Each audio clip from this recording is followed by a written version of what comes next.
Yemen में इब्राह नाम का एक गवर्नर था जिसे अरबों का मक्का जाकर काबा की ताज़ीम करना बर्दाश्त नहीं हो रहा था। उसके दिल में घमंड और जलन भर गई। उसने सोचा कि ऐसा चर्च बनाया जाए जो खूबसूरती में बेमिसाल हो, ताकि लोग काबा के बजाय यमन की तरफ रुख करें।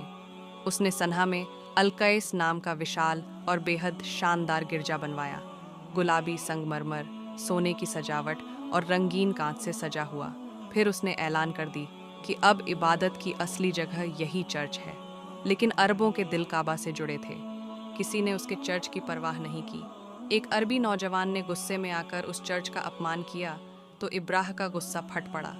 उसने कसम खाई कि वह काबा को जड़ से मिटा देगा और दुनिया को अलकैस के आगे झुकने पर मजबूर करेगा। उसने 60,000 सिपाहियों की फौज तैयार की और 10 विशाल हाथी भी साथ लिए, जिनमें सबसे ताकतवर महमूद था।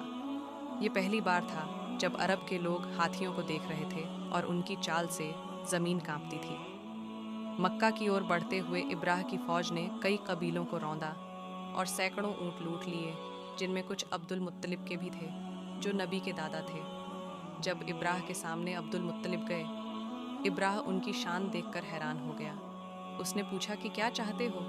अब्दुल मुत्तलिब ने सिर्फ अपने ऊंट वापस मांगे और कहा, काबा का मालिक अल्लाह है, वही उसकी हिफाजत करेगा।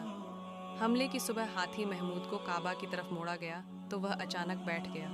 उसे जितना मारा, डराया, आग दिखाई, वह आगे न बढ़ा, मगर यमन की तरफ मोड़ते ही दौड़ पड़ा। उसी वक़्त आसमान काला हुआ और समुद्र की तरफ से अबाबिलों का झुंड आया। हर परिंदा सिजील के 3 पत्थर लिए हुए था।